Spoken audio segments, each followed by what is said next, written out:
Hello students, I am Pooja miss from Augustus education और आज हम देखने वाले हैं क्लास 10th के इंग्लिश कुमार भारती का 3.6 लेसन द कॉन्सर्ट।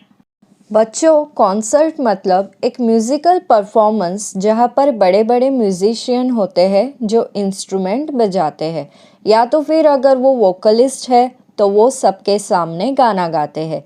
इसी गाने को सुनने के लिए या इंस्ट्रूमेंट को सुनने के लिए कॉन्सर्ट के महंगे से महंगे टिकट खरीद कर चाहने वाले दूर दूर से अपने पसंदीदा कलाकार के कॉन्सर्ट में उसे देखने के लिए आते हैं और इसी को कॉन्सर्ट कहते हैं। बच्चों, ये लेसन म्यूज़िक के ऊपर है और म्यूज़िक किसे नहीं पसंद है। Music is life itself. Music is the only thing which can change the world. और इस लेसन में हम यही देखने वाले हैं कि किस तरह म्यूज़िक किसी मेडिसिन की तरह किसी की ज़िंदगी में काम करता है, किसी व्यक्ति का दर्द कम करने में उसकी मदद करता है। इसके अलावा इस लेसन में भाई बहन की एक बहुत खूबसूरत रुला देने वाली बॉन्डिंग दिखाई गई है। द कॉन्सर्ट लेसन की स्टोरी शांता राव ने लिखी है। शांता राव का जन्म 1930 में मैंगलोर में हुआ था और उनकी डेथ 2007 में बेंगलोर में हुई थी। शांता राव इंडिया की एक प्रसिद्ध डांसर थी। शांता राव को भरतनाट्यम, कथकली और कुचिपुड़ी जैसे एक्टिविटी वाले डांस भी आया करते थे। बच्चों, भरतनाट्यम एक डांस है जिसमें भ का मतलब इमोशन होता है, र का मतलब म्यूज़िक, त का मतलब ताल और नाट्यम का मतलब डांस होता है। सिंपली अगर देखा जाए तो ये एक इमोशंस वाला डांस है। वहीं पर कथकली एक स्टोरी प्ले डांस होता है जिसमें स्टोरी बताने वाले डांसर्स कलरफुल मेकअप अपने चेहरे पर लगाते हैं और वज़नदार बड़ा सा कॉस्ट्यूम पहनते हैं। और कुचिपुड़ी भी एक ड्रामा परफॉर्मेंस डांस है। शांताराव को अपने म्यूज़िक, डांस और ड्रामा के सम्मान के तौर पर पद्मश्री अवार्ड, संगीत नाटक अकेडमी अवार्ड और कालिदास सम्मान अवार्ड भी मिला है। बच्चों, पद्मश्री एक 4th हाईएस्ट सिविलियन अवार्ड है और संगीत नाटक अकेडमी अवार्ड एक हाईएस्ट आर्ट अवार्ड है जो मशहूर आर्टिस्ट को दिया जाता है। और कालिदास सम्मान भी एक प्रेस्टिजियस आर्ट अवार्ड है। बच्चों, द कॉन्सर्ट लेसन में बताई गई स्टोरी रियल है, पर स्टोरी में मौजूद सभी लोगों के नाम बदल दिए गए हैं उनकी आइडेंटिटी छुपाने के लिए। सिर्फ इंडिया के ग्रेट सितार प्लेयर पंडित रविशंकर जी का नाम बदला नहीं गया है और उनके साथी जो कि इंडिया के एक ग्रेट तबला प्लेयर थे उस्ताद अल्लाह रखा जी, उनका नाम भी लेसन में बदला नहीं गया है। तो आइए बढ़ते हैं लेसन की ओर। एक सुबह एक छोटे से अपार्टमेंट में बॉम्बे में एक 16 साल की लड़की न्यूज़पेपर पढ़ रही होती है, पर न्यूज़पेपर के एक खबर को देखकर वो बहुत ही उत्साहित हो जाती है। वो ज़ोर ज़ोर से सारे घर में खुशी से चिल्लाने लगती है, माँ, पंडित रविशंकर जी कल सन्मुखानंद थिएटर में सितार बजाने वाले हैं। तुम्हें दिखाई नहीं देता स्मिता? तुम्हारा भाई सो रहा है, तुम उसे जगा दोगी। तुम्हें पता है ना कि उसे नींद और आराम की सख्त ज़रूरत है। जितना आराम उसे मिलेगा उतना उसके लिए और उसकी सेहत के लिए अच्छा होगा। पर मैं सोया नहीं हूँ। पंडित रविशंकर जी सितार के मास्टर आने वाले हैं। ऐसा कहकर अनंत खुद को अपने हाथों की कोनी का सहारा लेकर एक सेकंड के लिए बिस्तर पर से उठाता है, लेकिन कमज़ोरी की वजह से वो दोबारा बिस्तर पर गिर जाता है। अनंत को संगीत का बहुत ही शौक था और पंडित रविशंकर के बारे में सुनते ही उसकी आंखें चमकने लगी। इसलिए उसने कहा, हमें ये मौका गंवाना नहीं चाहिए। मैं हमेशा से उन्हें सुनना और देखना चाहता था। अब अनंत पंडित रविशंकर को देखने के लिए इतना उत्सुक हो रहा था कि उसे उसकी बीमारी का भान ही नहीं रहा और उसने अपने आप को बिस्तर से बिना किसी की मदद लिए उठा लिया। ये सब देखते ही उस बच्चे की माँ भागकर बिस्तर के पास आई और उसकी माँ ने कहा, अरे लेट जा बेटा, लेट जा। अनंत ने बिना किसी की मदद लिए खुद को उठा लिया था। ये देखकर अनंत की माँ बहुत ही घबरा गई थी। अपने बच्चे को बिस्तर पर बेबस पड़े हुए देखकर वो लाचार माँ रोते रोते कोने के अलमारी में रखे हुए भगवान की मूर्तियों के पास देख रही थी और फिर बिना बुलाए ही उसके मुंह में भगवान की प्रार्थना आ गई, जो वो एक जैसी बिना रुके धीरे धीरे मुंह की मुंह में बोल रही थी, क्योंकि उसे ऐसा लग रहा था कि ऐसा करने से उसका बच्चा ठीक हो जाएगा। मुझे उन्हें सुनना ही चाहिए और देखना भी चाहिए। आखिरकार ये जिंदगी में आया हुआ एक ही सुनहरा मौका है। ऐसा कहकर अनंत खांसने लगता है और हाफते हाफते सांसें लेता है, क्योंकि उसे ऑक्सीजन लेने में तकलीफ हो रही है। अनंत की हालत देखते ही अनंत के घर के लोग ऑक्सीजन का सिलेंडर निकालते हैं, जो कि अनंत के बेड के नीचे रखा हुआ था, और अनंत को ऑक्सीजन देते हैं। पर अनंत की आंखें अपनी ही बहन पर टिकी हुई थी, जैसे कि वो अपनी बहन से सवाल कर रहा हो और उसे कह रहा हो कि वो कितना बदनसीब है। और यही इन दोनों भाई बहन के बीच का प्यार और उनकी बॉन्डिंग को बताता है।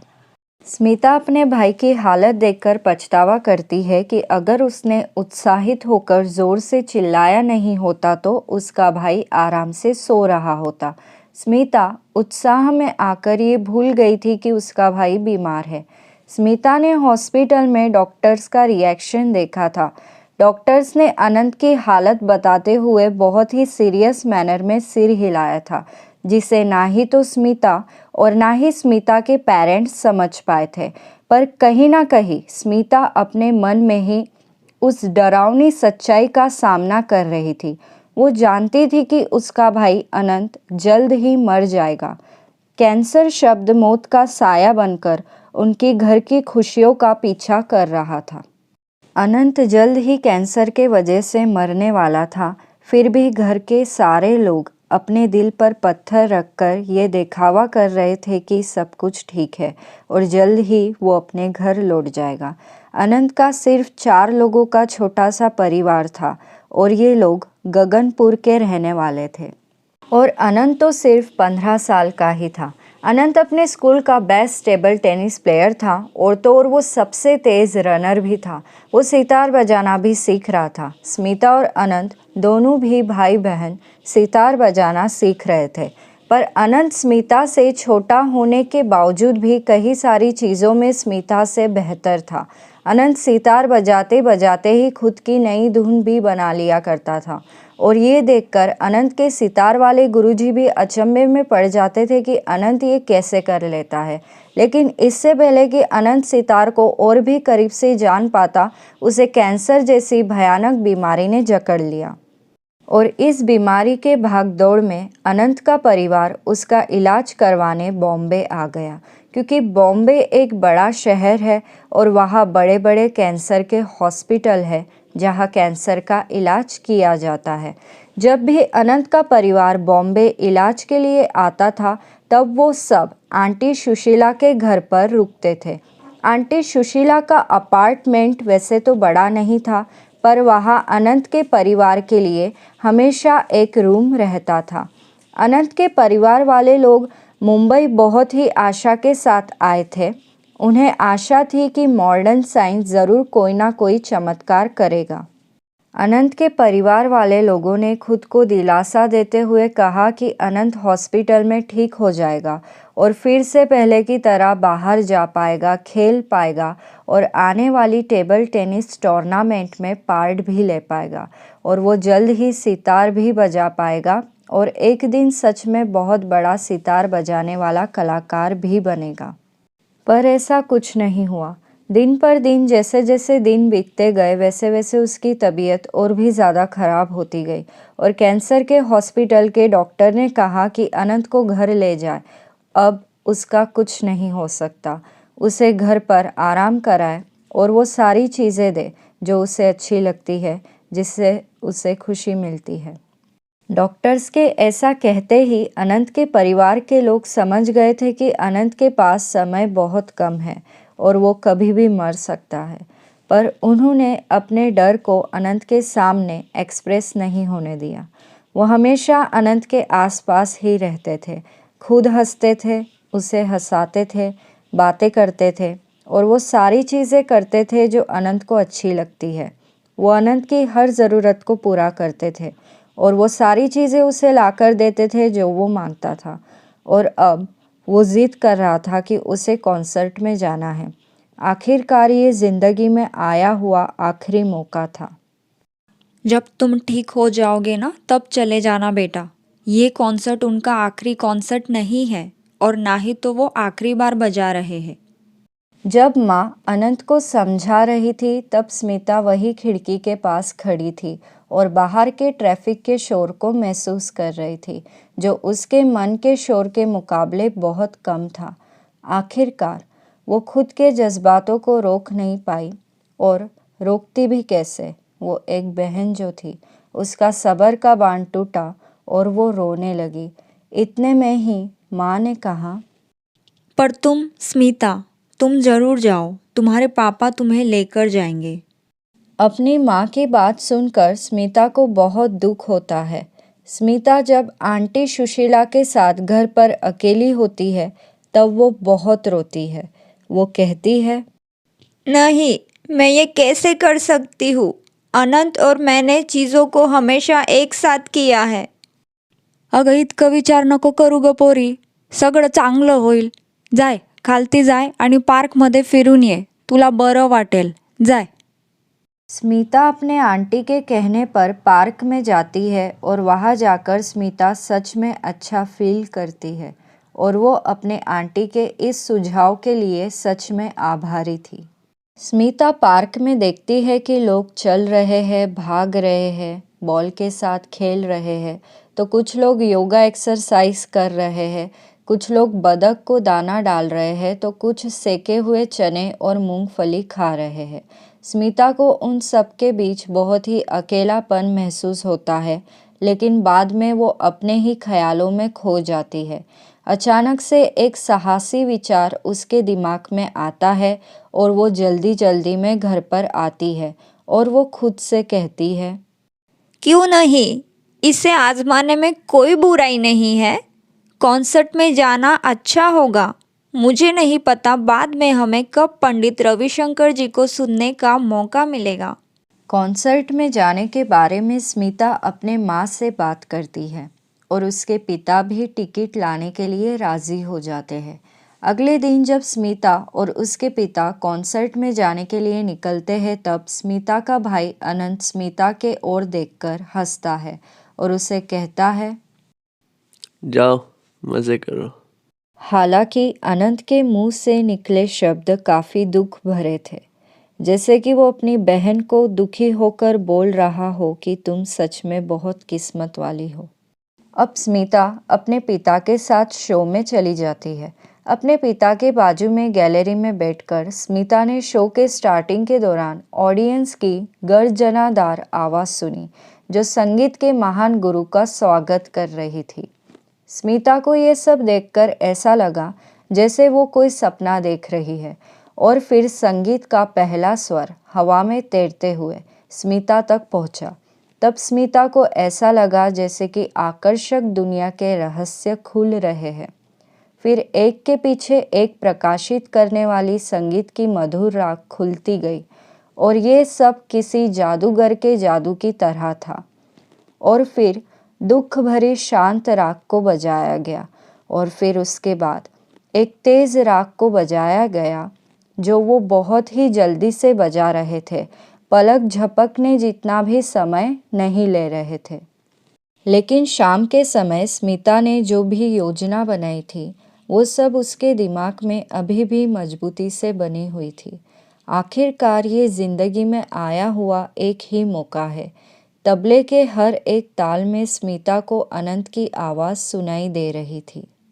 कुछ देर बाद कॉन्सर्ट ख़त्म हो गया और सभी ऑडियंस खड़े होकर तालियां बजाने लगे और स्टेज पर एक घनी मुच्छी वाला आदमी आया जिसका एक लंबी मुच्छी वाला साथी था जिसने बहुत लंबी और बोरिंग स्पीच दी। उसके बाद बुकेस बांटने का समारोह चला। फिर और तालियां बजी और स्टेज के पर्दे लगा दिए गए। सारे लोग बाहर जाने के लिए गर्दी करने लगे और एग्जिट के ओर मुड़ने लगे। स्मिता की सोच को अंजाम देने का समय आ गया था। स्मिता स्टेज के ओर बढ़ने के लिए गर्दी में से आगे बढ़ते हुए अपना रास्ता बना रही थी। फिर स्मिता सीढ़ियों से कुछ कदम ऊपर चढ़ी और स्टेज के साइड के कैबिन में गई। उसका दिल जोर जोर से धड़क रहा था। स्टेज के साइड के कमरे में छोटी सी गर्दी जमा हुई थी, शाम के कॉन्सर्ट के बारे में बात करने के लिए।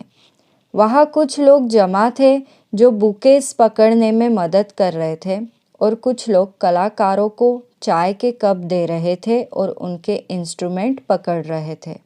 पंडित रविशंकर जी वही खड़े थे, उस आदमी के साथ जो उनके लिए शो में तबला बजा रहा था, एक महान जादूगर, संगीत के उस्ताद अल्लाह रखा जी। स्मिता बहुत स्ट्रगल करके भागते भागते आई थी, इसलिए उसके पैर कमज़ोर हो गए थे और उसकी ज़ुबान सूख गई थी, पर वो फिर भी आगे बढ़ी और उन दोनों के सामने जाकर खड़ी हो गई। उसके हाथ बंधे हुए थे। ओ सर कहकर वो बोल पड़ी। वो भी बिना उसे रोके सुनते गए और उससे आराम से सवाल पूछते गए। और फिर स्मिता ने अपनी कहानी बताई, अपने इमोशंस को एक्सप्रेस किया। कहानी उसके भाई की जो कि बीमार है और घर पर है, जो कब से पंडित रविशंकर जी को और उस्ताद अल्लाह रखा जी को सुनना चाहता है और उनके इंतज़ार में पलके बिछाए बैठा है। क्या आप आंटी सुशीला के घर पर आएंगे अनंत के लिए संगीत बजाने के लिए? Please please. ये सवाल वो बिना सांस लिए पूछती ही रहती है जब तक कि उन्होंने हाँ नहीं किया। प्लीज़ आइए कहकर वो उनके सामने भीख मांगती है। अब मूछ वाला आदमी जिसने लंबी स्पीच दी थी, वो स्मिता से कहता है, ए छोटी लड़की, पंडित जी एक बहुत ही व्यस्त आदमी है। तुम्हें इस तरह की मांग करके उन्हें परेशान नहीं करना चाहिए। पर पंडित रविशंकर हंसने लगते हैं और वो उस आदमी को चुप रहने का इशारा करते हैं। पंडित रविशंकर जी उस्ताद साहेब के पास मुड़ते हैं और उन्हें कहते हैं, हमें क्या करना चाहिए उस्ताद साहब?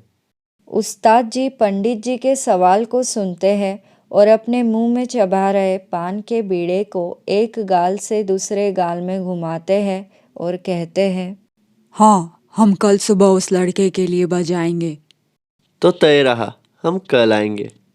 स्मिता उस रात घर देर से पहुंचती है और वो बहुत उत्साहित थी।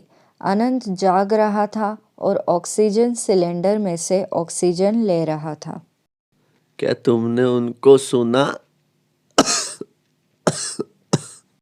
हाँ, और मैंने उनसे बात भी की। वो कल सुबह आ रहे हैं तबला उस्ताद के साथ और वो तुम्हारे लिए कल हमारे घर पर बजाएंगे।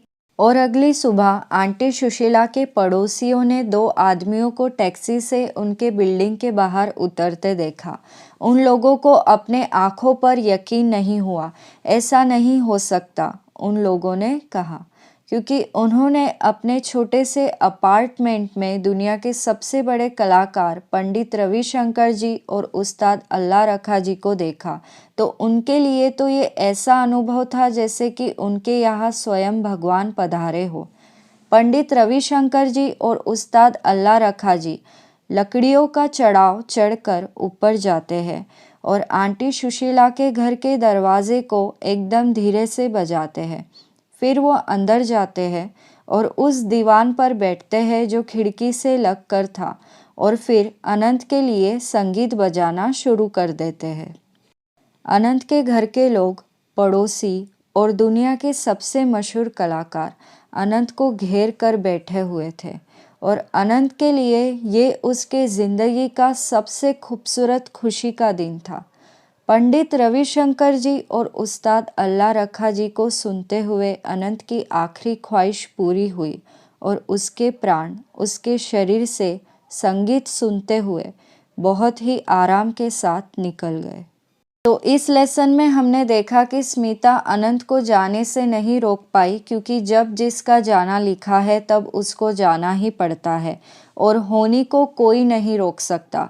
पर हमें ये देखकर खुशी मिलती है कि बहुत बहादुरी के साथ स्मिता ने पंडित रविशंकर जी और उस्ताद अल्लाह रखा जी को कन्विंस किया और अपने भाई की आखिरी इच्छा को पूरा किया।